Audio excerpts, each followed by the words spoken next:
everyone. Welcome back to our August 2025 Arizona real estate market review. We are going to be doing a long form video where we're going to deep dive into the Arizona real estate numbers, what actually has been happening in the month of August, and kind of looking forward into September. So if you're in it for the long haul, buckle up and let's start our conversation.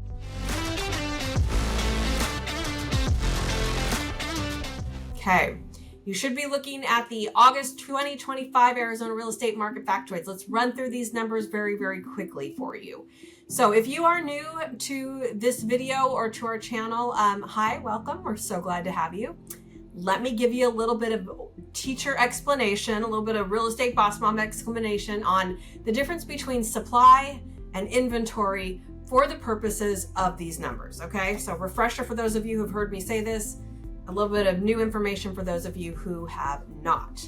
All right, so supply for this specific slide is a monthly measurement, okay? So we review this monthly, and it's a monthly snapshot of the market. So if we stopped things today and we didn't add any more available houses to the market, how long would it take us at the speed of the market right now to sell off everything that we currently have? And you can see that between July and August, we added 2 extra days to how long that would take us. Okay, so we went from 3.9 months worth of inventory to 4.1 months of inventory. Now, typically when we hit the 4 months worth of inventory or supply, when we hit the 4-month mark of supply, that indicates that we're in a buyer's market. However, if you've been playing in the real estate market, you know that we have been experiencing more of a buyer's market for a while now. So even though we are hovering right around that 4 months worth of supply, we have been filling that for quite some time. And I will explain that a little bit more as we go further into this video, but I just want to bring that to your attention.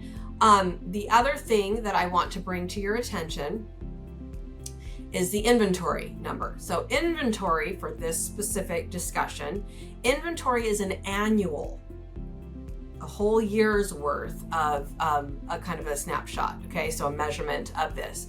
So how long does it take if we took the whole year to clear out? Okay, so supply is month over month, inventory is year over year.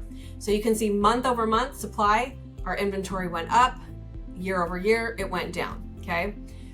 So sorry, I interchange supply and inventory a lot because they mean the same thing to me, but this is a measurement of a month over month, and inventory is year over year, okay?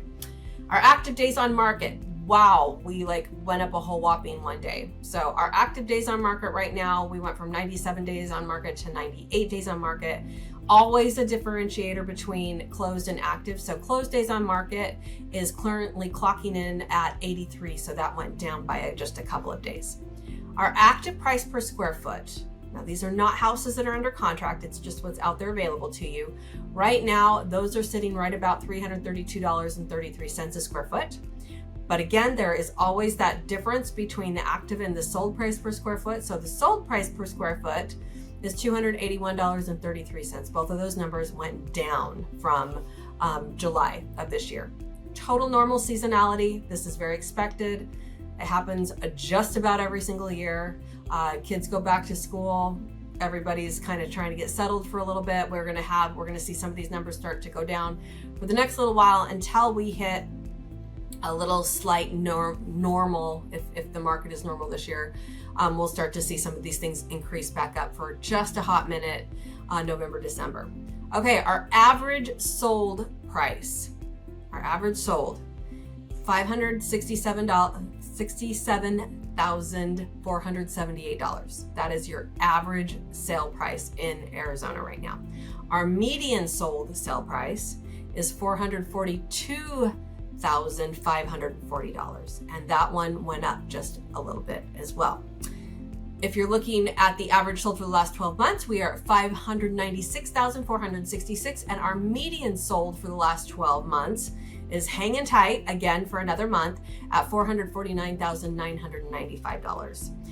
So if you are thinking about moving to the state of Arizona, those are the numbers you're going to be wanting to look at. If you're coming over for a bread and butter sort of property, that's what it costs to buy a house here in the state of Arizona. That's what our bread and butter sort of houses sell for. So keep that in mind. Now, our appreciation numbers. Yes, it is in red. Our 12-month appreciation is not a negative number. Okay, it means it went down, but it's still a positive number. So you are still year over year seeing positive appreciation of 1.5% in your property. However, last month, the number went down and it went down into a negative number. You were negative 2.6. So again, this is like trying to time the stock market. And I don't want you to worry so much about this, like what happened in the last 30 days, but year over year. Is it worth getting in a house? Is it a better investment long run than maybe something else? Well, absolutely. You're either going to be paying your own mortgage or you'll be paying somebody else's. And no, homes are not depreciating in value. And again, you need to plan on always living in a home about 5 years, 5 to 7 years right now is what we're telling people. That's kind of be where how long you're gonna want to plan to stay on that home. All right, let's stop sharing this and we'll start talking about some of the other things that I found really, really interesting in our meeting that we had yesterday. So I'm gonna put my glasses on so I can read this to you now. Okay, so we've been having this conversation for quite some time now, and we talked about it a little bit before, how the numbers show that we're just barely into a buyer's market, but what we've been experiencing out in the marketplace has been more of a buyer's market. Now there's certain neighborhoods, certain areas, certain price points that maybe haven't been, and we're still seeing some multiple offers, bidding up, and those kind of things. But that is the exception that makes the rule right now. And so for a long time, we were talking about how we had a supply problem. We no longer have a supply problem. We have our September right now, we have 23,941 listings available to you in the MLS. And 17,721 of those are single family properties.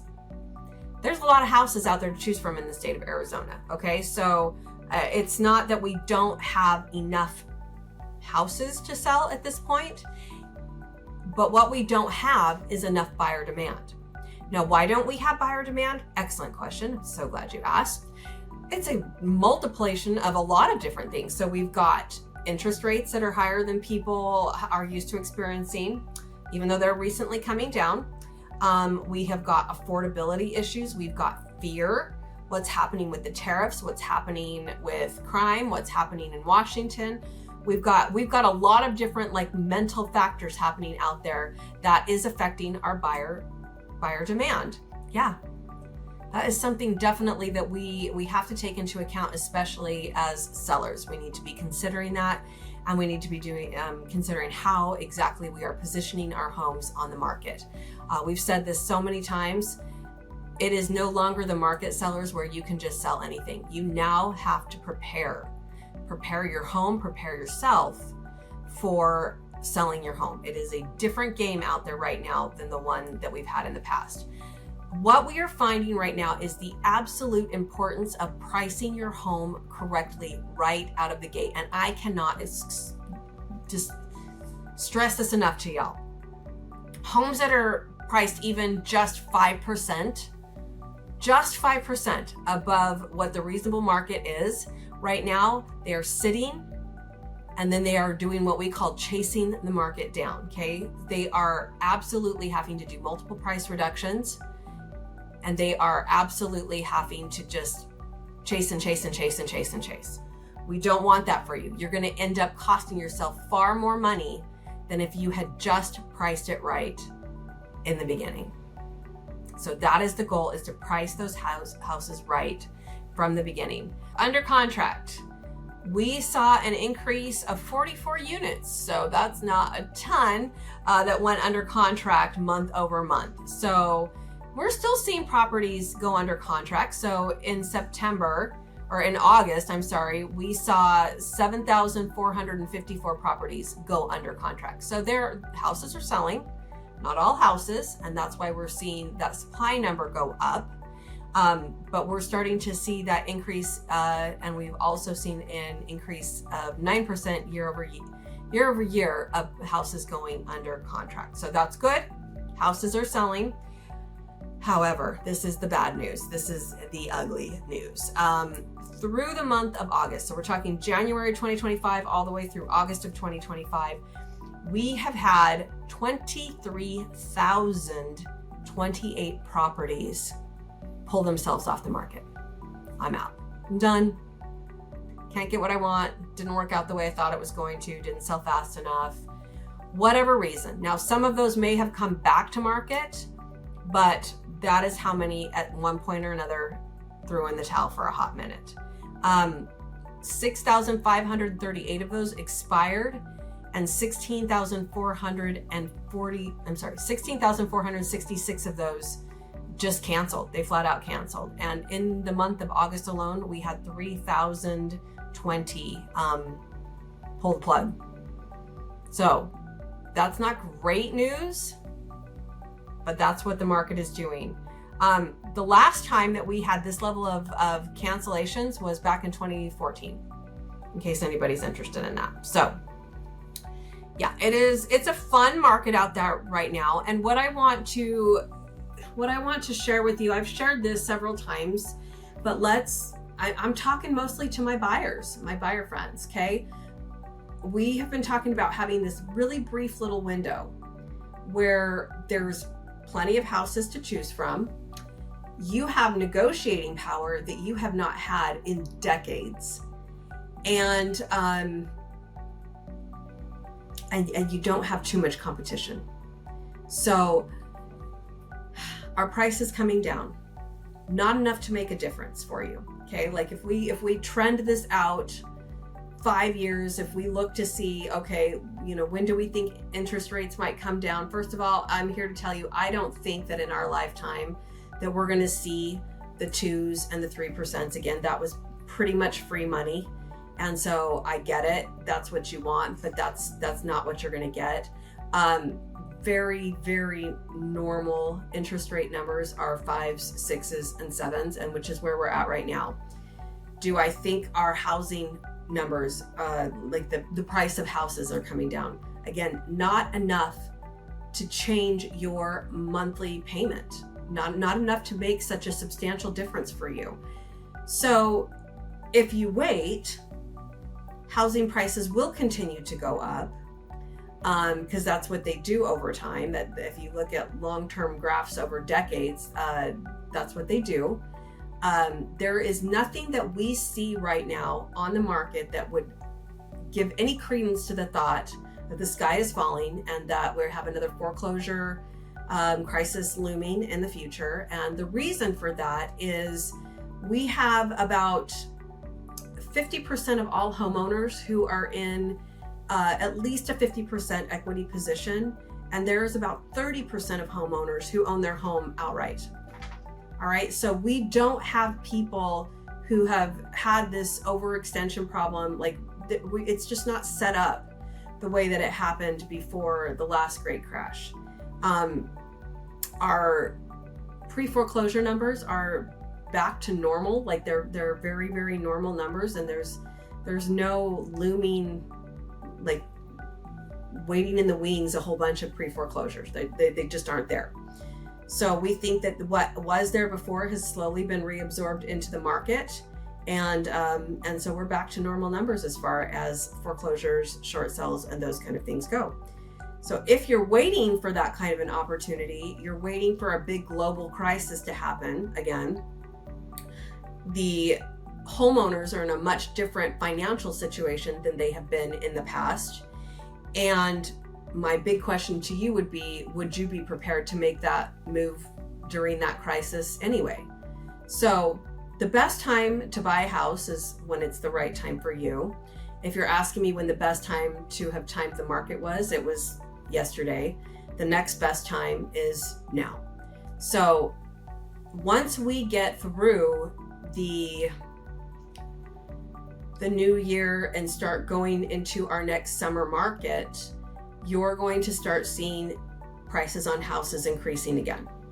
Again, not radically, but with the normal seasonality, we also see more people buying houses at that time, which means more competition. So buyers, this is your moment. I don't know how to say it any more plainly than that.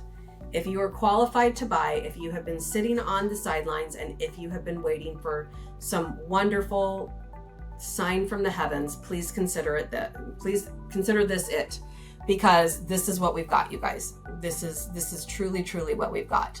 And I think it's time to pull the trigger if you've been sitting on the sidelines. Okay, so that is my plug to the buyers.